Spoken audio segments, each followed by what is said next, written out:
Ooh, mysterious mountain ranges hidden under thousands of tons of ice. Bizarre, transparent creatures with see-through skin, singing snow plains. Antarctica has its own terrifying secrets. And now, a mysterious ice hole the size of Switzerland that keeps popping open. And scientists have finally figured out why. This hole, called the Maud Rise polynya, was first spotted in 1974 and 1976 in the Weddell Sea. Since then, it's been kind of playing hard to get. Sometimes it appears, sometimes it disappears for years. And when it does show up, it mysteriously changes size. For decades, researchers were trying to figure out what makes it form. Then, in 2016 and 2017, the polynya went absolutely massive, more than 30,000 square miles. The hole stuck around for several weeks during winters. It was the first time since the 1970s that the Weddell Sea had such a huge, long-lasting polynya. Here's the deal with Antarctic sea ice. In summer, the ice is at its smallest, around 1 million square miles. Yeah, that's considered small. By winter, it spreads to a whopping 7 million square miles, covering about 4% of Earth's surface in weird white tiles. Most of this ice grows during the weeks-long polar night on the floating ice shelves around the continent. These holes in the ice, called polynyas, usually form when strong winds from inland push the ice tiles apart. That same cold wind also freezes more seawater inside the hole, adding extra chunks to the ice sheet. But the Maud Rise polynya isn't near the coast, where those winds normally help make holes. Out in the open ocean, holes like this are rare. Add in the fact that ice across the Southern Ocean has been shrinking. No wonder scientists are left bewildered. What exact conditions are creating this stubborn giant ice hole? To crack the mystery, the scientists dove into a mountain of data: satellites, floating sensors, even info from tagged marine animals. Plus, they had years of past observations from other researchers. And they found something unusual. In 2016 and 2017, the Weddell Sea's circular ocean current, called the Weddell Gyre, was stronger than usual. That extra punch made it easier for salty, warmer water from deep below to reach the surface. The Maud Rise polynya sits above an underwater mountain called Maud Rise. During those big polynya years, the stronger current caused salt to gather around this submerged peak. On the surface, the wind whipped over the ice, creating a corkscrew effect. It literally pulled that salty water up from below. The extra salt lowered the freezing point of the surface water, allowing the Maud Rise polynya to form and stick around. Polynyas are really important for the planet. The dense salty water formed in these holes can travel huge distances, spreading across the global ocean and affecting climates everywhere. But these magnificent holes aren't the only cool and mysterious phenomena Antarctica is famous for. How about underground lakes? Or shall I say under-ice lakes? Because there are entire lakes hidden under Antarctica's thick ice. Scientists first found them back in 1970 using radar, and now they think there are around 400 lakes tucked under around 2 miles of ice in the explored areas. These lakes likely formed after Antarctica broke off from Gondwanaland, the ancient supercontinent. Surprisingly, the water in the lakes doesn't freeze because the ice above presses down too hard. Hey, it's physics, bro! The biggest of them all is Lake Vostok, discovered in the 1990s. It sits a bit more than 2 miles below the ice. Scientists have drilled down to take samples, and the water they pulled up was about 26 degrees Fahrenheit, even though the lake had been trapped under ice for over 20 million years. There's also Lake Williams. In 2014, scientists made a lit discovery there. They found a thriving colony of microorganisms nearly a mile under the ice. Those tiny creatures never saw sunlight or fresh air. Instead, they used methane and ammonium as energy to grow. Another marvel hides in plain sight in the McMurdo Dry Valley. It's a waterfall that looks like something straight out of a horror movie. Bright crimson water, like blood gushing from a wound in the ice, pours down 5 stories from Taylor Glacier into Lake Bonny. Ooh, spooky. But there's actually a scientific reason behind it. The water that feeds Blood Falls used to be part of a salty lake. Now, it's completely cut off from the atmosphere because glaciers formed on top of it. Trapped more than 1,300 feet underground, the water has become super salty, 3 times saltier than seawater, and it can't freeze. This underground water is also packed with iron and completely lacks oxygen in sunlight. When it slowly seeps through a crack in the glacier and hits the open air, the iron oxidizes, basically rusts, and turns the water that eerie dark red. With such creepy landscapes, Antarctica might look like a frozen wasteland, freezing cold, almost no rain, and winds that could knock you off your feet. The coldest Earth's temperatures ever was recorded there, minus 128.6 degrees Fahrenheit. And still, Antarctica is actually home to some seriously bizarre wildlife. For the longest time, scientists thought nothing could survive under all that ice. Turns out, they were very wrong. There are all sorts of creatures that have adapted to the brutal environment. Tiny microbes, crustaceans, colossal squid, and spiders so big their legs could cover a dinner plate. Giant worms with shiny golden bristles and huge sharp-toothed jaws also lurk under the ice. And then there's the ice fish, a completely see-through fish with huge eyes and organs you can literally see through its skin. These fish have built-in antifreeze proteins to survive the freezing waters, and they can't live anywhere warmer. Even stranger, they don't have hemoglobin, the protein that makes our blood red. In other words, they survive without the stuff that literally keeps most animals alive. But Antarctica wasn't always the frozen desert we know today. Millions of years ago, before the Ice Age, it was actually warm, lush, and full of life, maybe even home to ancient civilizations. Hard to imagine, huh? Scientists figured this out after finding fossilized wood, tropical tree remains, and leaf impressions, all pointing to the existence of rainforests. On top of that, they've uncovered fossils of marine animals, birds, and dinosaurs from the Cretaceous period. Even tiny creatures left their mark. Fossilized beetle wings from 14 to 20 million years ago, single-cell fossils, and, astonishingly, 50-million-year-old sperm cells preserved in the egg case of an extinct worm. So now, it probably won't shock you when I tell you that beneath Antarctica's thick ice sheets, there's a massive hidden mountain range. The Gamburtsi Mountains stretch for 745 miles and rise to almost 10,000 feet, about the third the height of Mount Everest.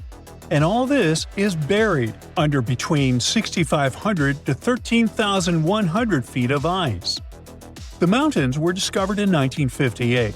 Scientists noted a thin patch of ice and some weird gravity readings while crossing the continent.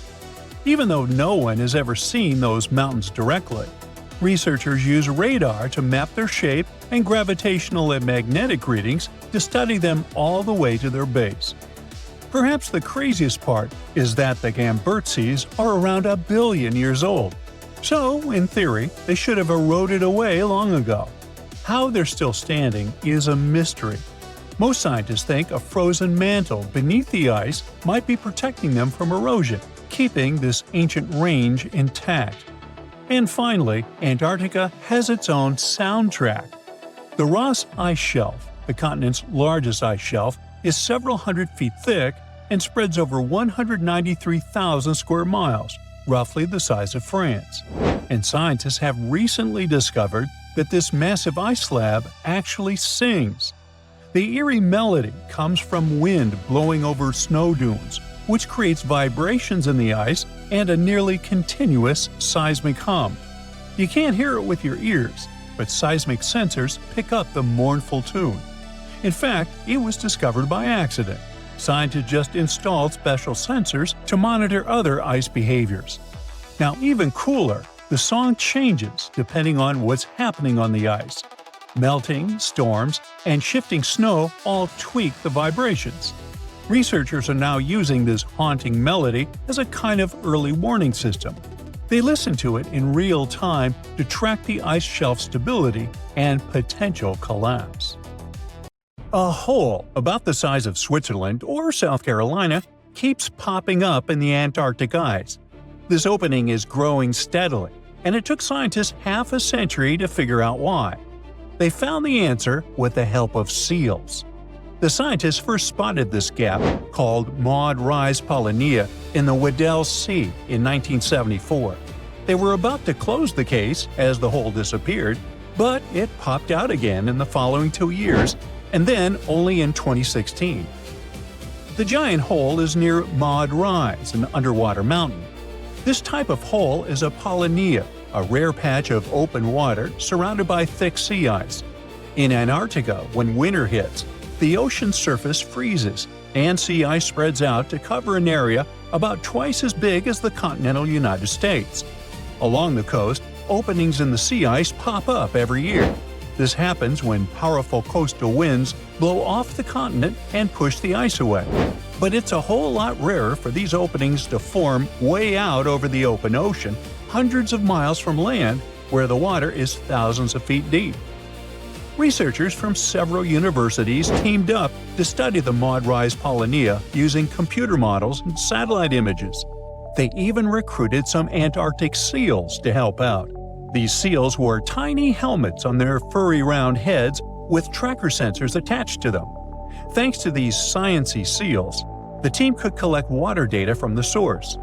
After the research, the scientists discovered that the hole resulted from a complex mix of factors. The wind, ocean currents, and the special shape of the ocean floor all work together, moving heat and salt up to the surface. In science talk, this swirling movement is called an Ekman transport. Ekman transport is what happens when wind messes with the surface of the ocean. When the wind blows across the water, it creates friction that grabs onto the top layer and pulls it along.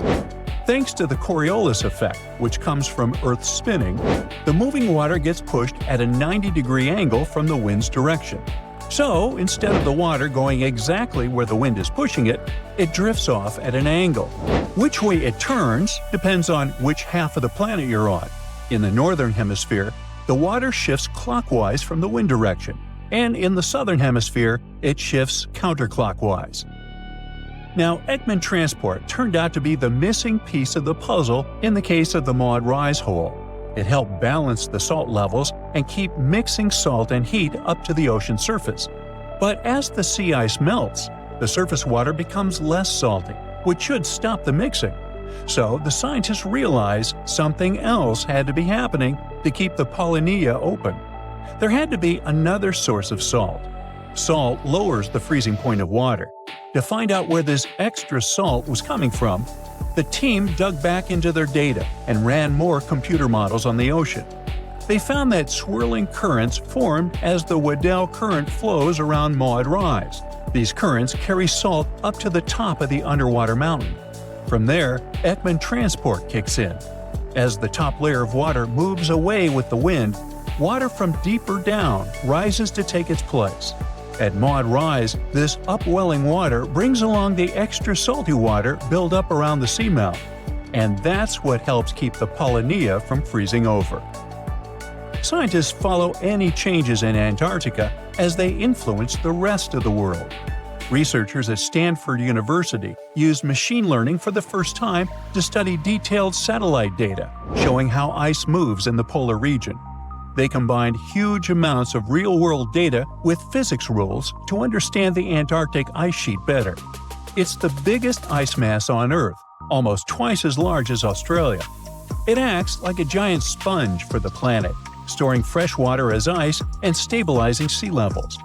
Scientists used to rely on models based on lab experiments, but real Antarctic ice is way more complex, with cracks, air pockets, and different types of ice that behave unpredictably. Instead of trying to model every little detail, the team trained a machine learning model using data from 2007 to 2018. It looked at 5 major ice shelves and created new models showing the ice's resistance to flow. They found that near the land, the ice is compressed and behaves as in lab predictions. But farther out, the ice is stretched toward the ocean and acts differently depending on direction. Less than 5% of the ice shelf is compressed. The other 95% behaves in a way old models didn't fully explain. This research could seriously improve our predictions of how Antarctica might change in the future. Another recent piece of big scientific news from Antarctica changes the history of birds as we know it. For a long time, it was simple. Dinosaurs ruled the Earth until an asteroid hit 66 million years ago and wiped them all out, except for some avian dinosaurs, which eventually became birds like eagles and chickens. Now, scientists have found a headless fossil of a VYI on Vega Island in Antarctica. The fossil was 68 million years old, at least 2 million years older than the asteroid strike. Without a skull, it was unclear what modern birds VYI might be related to, and guesses included waterfowl and shorebirds. Nearly 20 years later, another expedition found a bird's skull in Antarctica.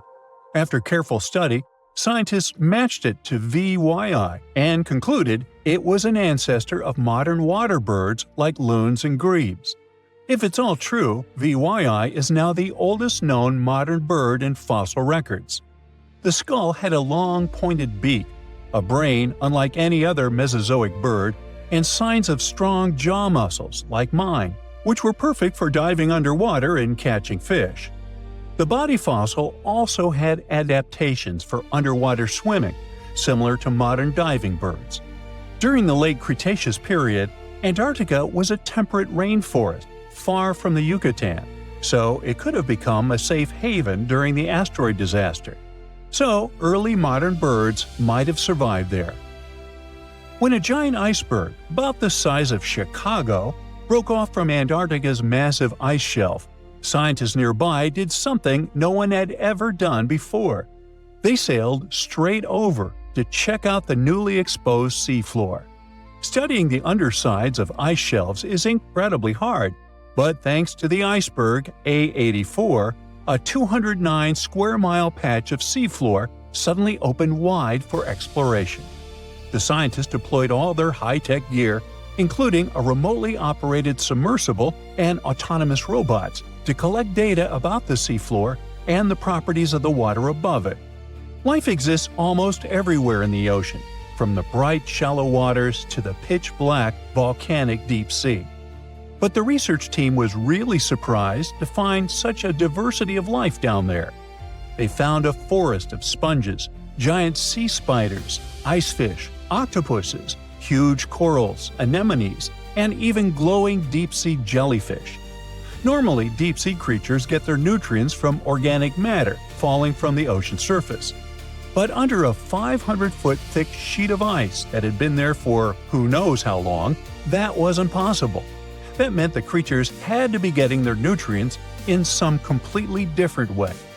To figure out how long this hidden ecosystem had been around, the scientists studied the sea sponges. Sponges grow extremely slowly, only about an inch per year. But the ones they found were huge, so they must have been growing there for decades or even centuries.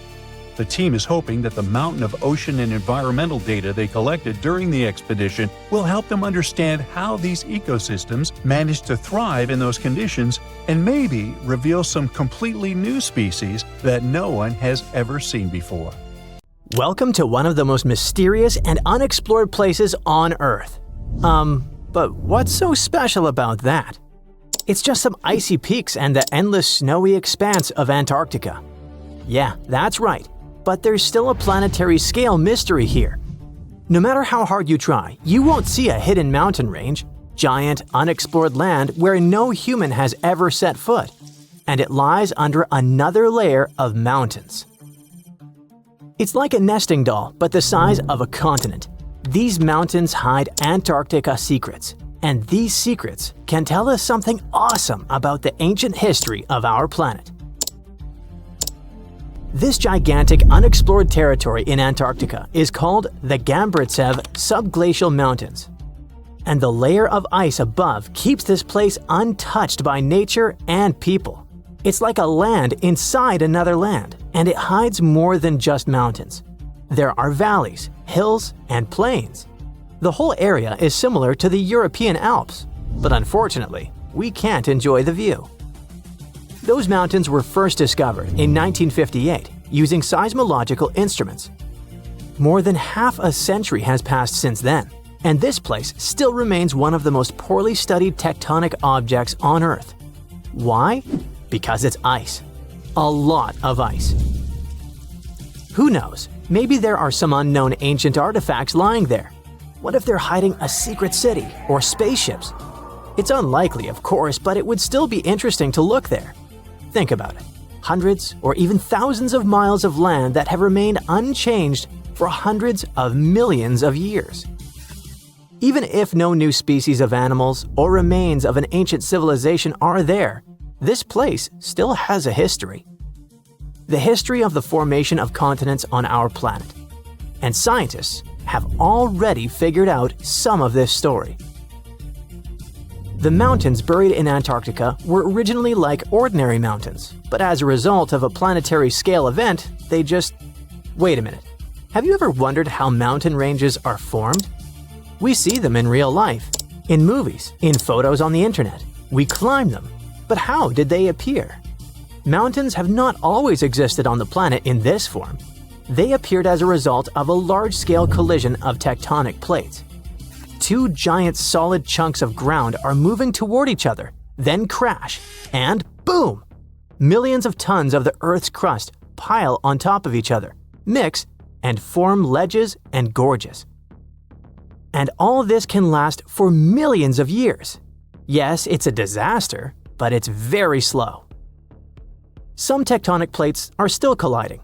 For example, the Himalayas continue to grow because the Indian and Eurasian plates are still ramming into each other. And this process began about 50 million years ago. The Gambritsev Mountains under ice experienced a similar event, only much earlier. An article in the journal Earth and Planetary Science Letters says that they appeared during the formation of the supercontinent Gondwana. Two giant pieces of land were separated by a boundless ocean.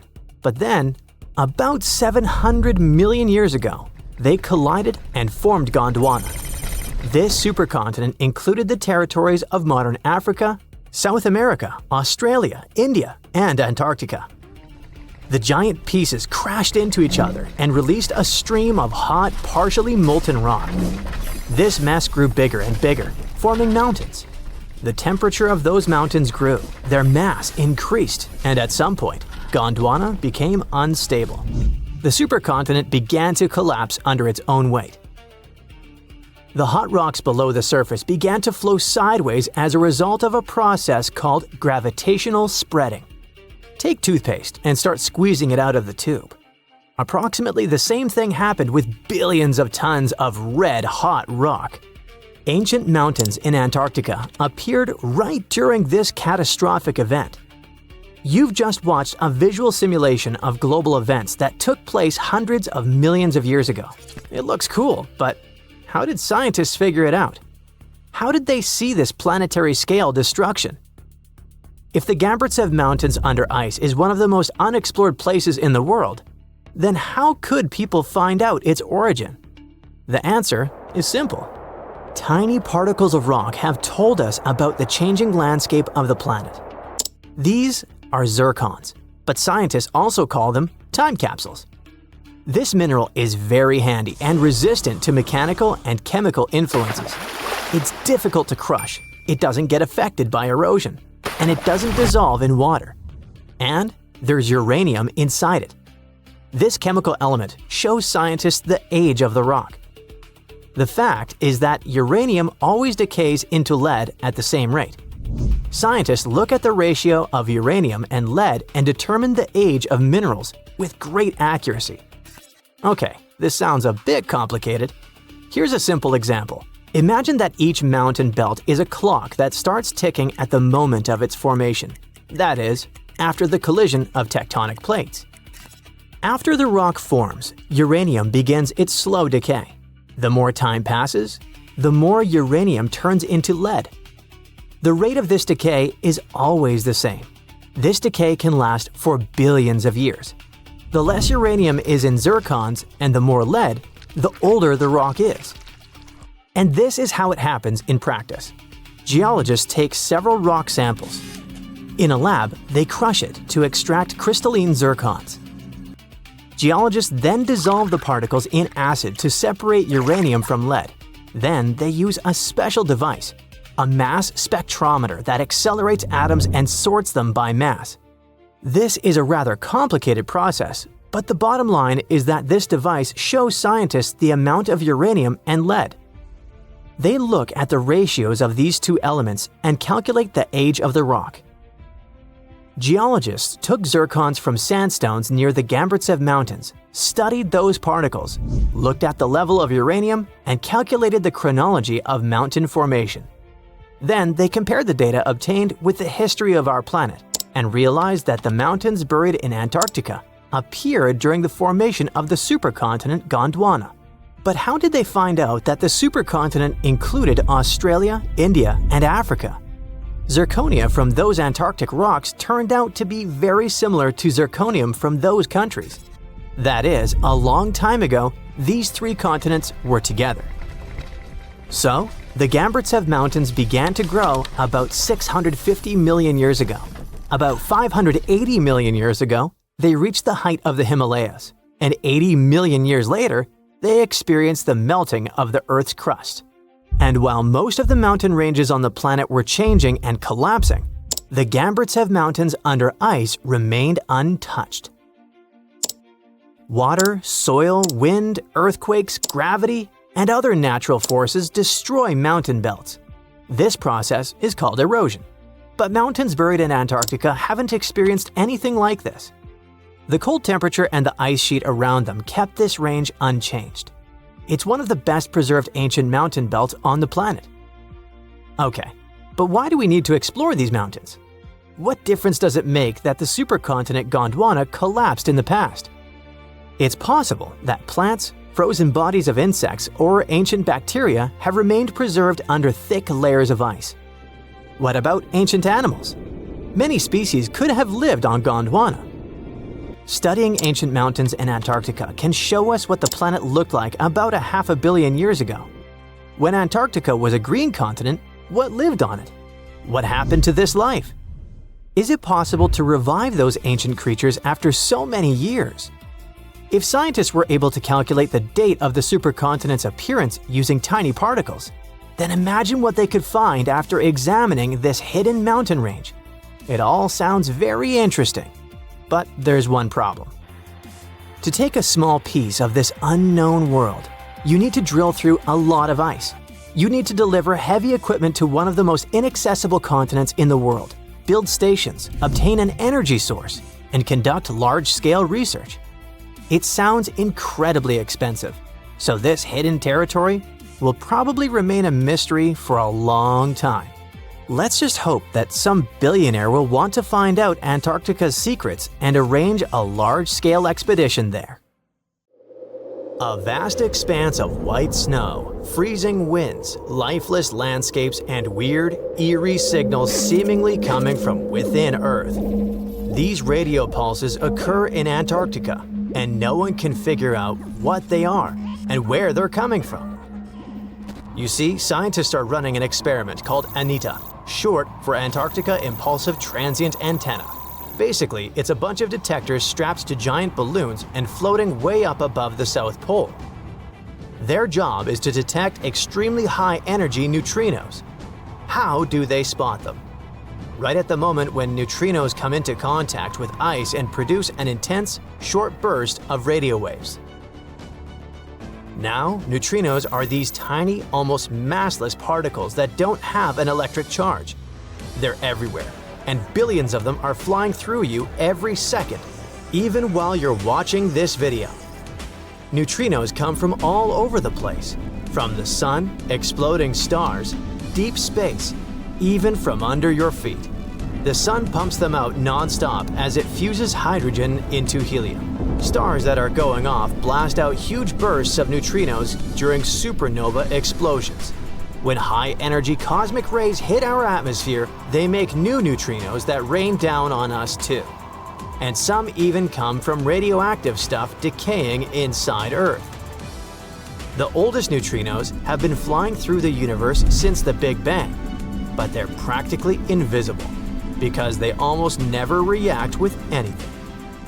That's why scientists use unbelievable experiments like Anita to try and catch even a few of them. But let's get back to that fateful day when everything changed. Normally, the radio signals produced by neutrinos bounce off the ice and fly upward. That's where Anita can catch them. This is the whole point of the experiment, to study neutrinos and learn more about distant cosmic events, like supernovas or whatever's happening light years away. But then something really weird happened. The detectors picked up radio waves that weren't bouncing off the ice at all. They looked like they were coming from below the horizon, from under the ice. Now, this shouldn't even be possible. According to everything we know about physics, signals can't just travel upward through solid rock and ice. One of the researchers, Stephanie Wiesel from Penn State, also said that those radio waves were coming in at super steep angles, like 30 degrees below the surface. The only way that could happen is if the signal had passed through thousands of miles of solid rock before hitting the detector.